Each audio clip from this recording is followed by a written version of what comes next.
gerakan demonstrasi yang dilakukan oleh civil society belakangan ini kerap kali hanya bergerak secara sektoral, merespon isu-isu yang muncul secara acak tanpa arah yang jelas. Persoalan-persoalan yang diangkat hanyalah gejala permukaan dari penyakit yang jauh lebih mendasar dan berbahaya. Demonstrasi semacam ini ibarat mengobati luka kecil di kulit, sementara tubuh sudah terinfeksi kanker stadium akhir yang mengancam nyawa. Kita menyaksikan bagaimana kekuatan yang seharusnya melayani rakyat justru telah membusuk dari dalam, seperti tumor yang menjalar ke setiap sel darah, bahkan merusak otak yang mengendalikan tubuh bangsa. Kekuasaan yang korup ini tidak bisa disembuhkan dengan reformasi setengah hati atau perubahan kosmetik yang hanya menyentuh kulit luar.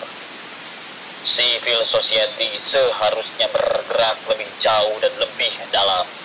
Tidak cukup lagi hanya menuntut perbaikan di subsektor, namun harus fokus pada perombakan sistem kekuasaan secara keseluruhan.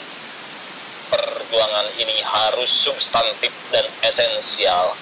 Gerakan massa harus bersifat progresif dan revolusioner, menuntut perubahan fundamental yang menyeluruh.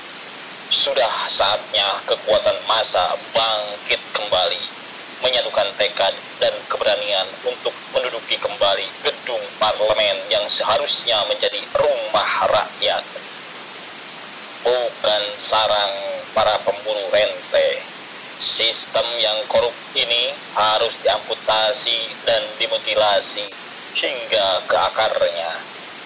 Setiap cabang dan akarnya yang busuk harus dicabut habis agar tubuh bangsa ini bisa sembuh dan bangkit kembali dengan kekuatan baru.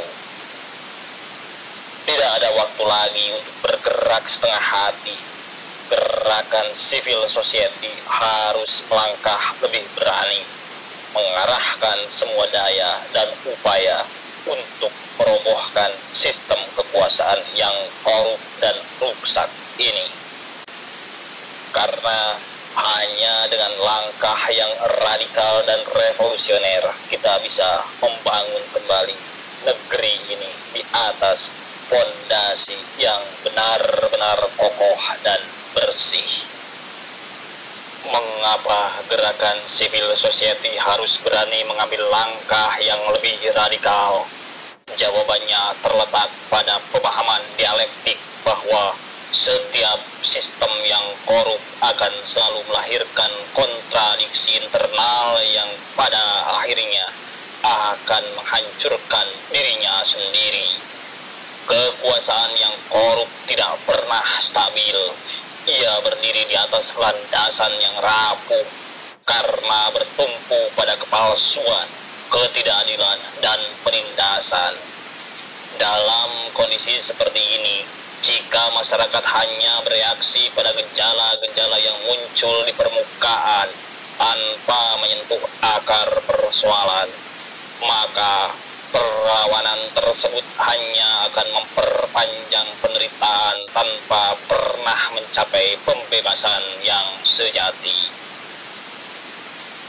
Kita harus memahami bahwa setiap tindakan perlawanan yang hanya menyasar isu-isu sektoral tanpa strategi yang menyeluruh akan dengan mudah dikooptasi dan dimanipulasi oleh kekuasaan. Sistem yang korup cenderung adaptif. Ia akan meredam tekanan dengan memberikan konsesi kecil yang hanya meredakan kemarahan publik sementara waktu, tanpa pernah benar-benar mengubah struktur kekuasaan yang ada.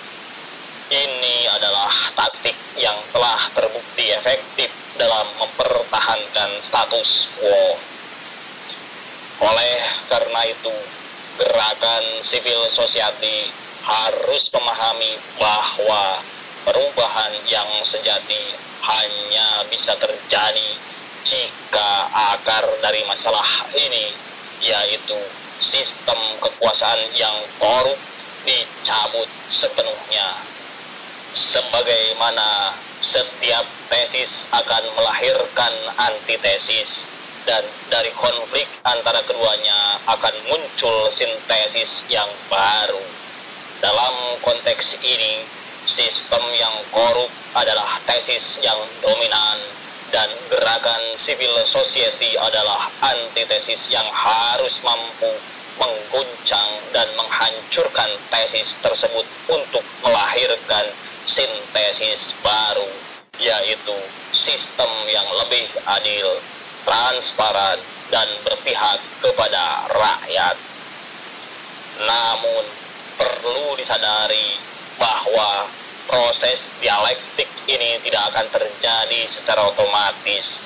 Dibutuhkan kesadaran politik yang tinggi dan organisasi yang kuat untuk mengarahkan antitesis menuju tujuan yang jelas.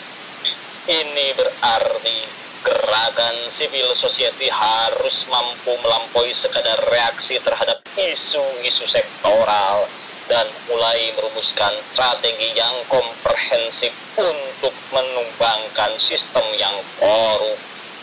Gerakan ini harus memiliki visi jangka panjang, tidak hanya memperjuangkan perubahan-perubahan kecil, tetapi juga merancang ulang seluruh tatanan kekuasaan.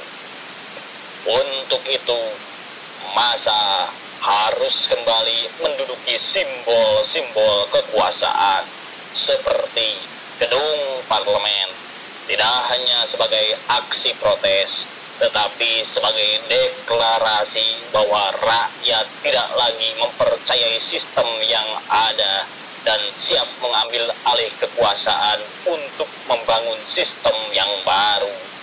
Ini adalah langkah yang berani, namun mutlak diperlukan.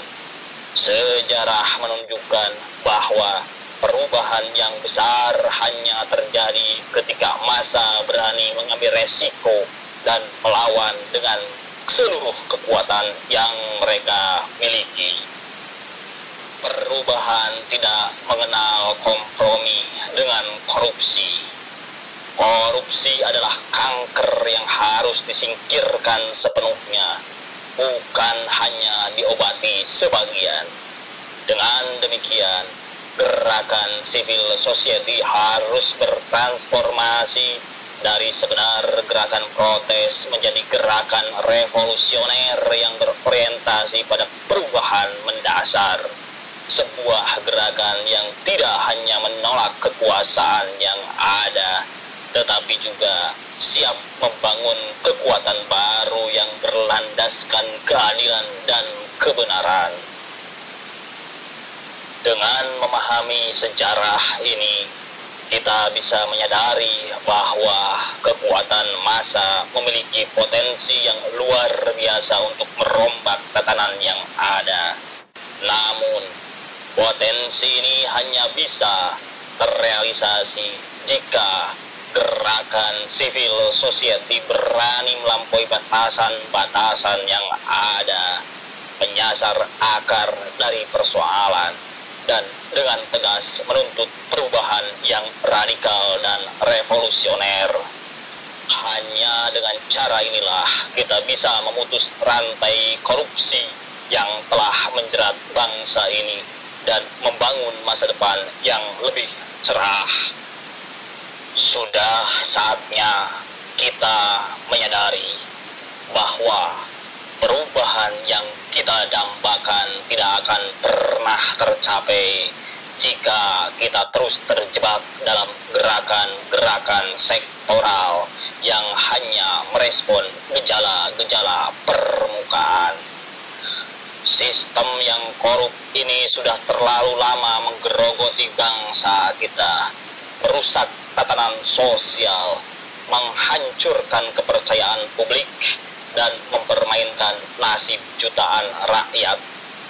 Perlawanan kita tidak bisa lagi setengah hati, tidak bisa lagi berhenti pada tuntutan-tuntutan kecil yang mudah dipadamkan oleh kekuasaan. Inilah waktunya bagi kita untuk mengangkat bendera revolusi. Sebuah revolusi yang substantif dan mendasar. Kita harus merobohkan seluruh struktur kekuasaan yang telah teracuni oleh korupsi, menggantinya dengan tatanan yang benar-benar baru, yang menjunjung tinggi keadilan, transparansi, dan keberpihakan pada rakyat. Keadilan tidak akan tegak jika kita hanya berdiam diri atau hanya bereaksi saat luka kecil muncul di permukaan. Keadilan hanya akan terwujud jika kita berani menggali hingga ke akar persoalan dan menyingkirkan semua elemen yang telah merusak bangsa ini. Kita harus bergerak sebagai satu kesatuan, tidak lagi tercerai-berai oleh isu-isu yang sektoral, tetapi fokus pada satu tujuan besar, revolusi sistem. Hanya dengan demikian, kita bisa membangun negeri ini di atas fondasi yang kokoh dan benar-benar adil bagi semua. Mari kita satukan tekad, bulatkan keberanian, dan melangkah bersama menuju revolusi yang sejati, demi tegaknya rasa keadilan, demi masa depan yang lebih cerah, dan demi harga diri bangsa kita. Revolusi sistem adalah satu-satunya jalan. Kini saatnya kita bergerak.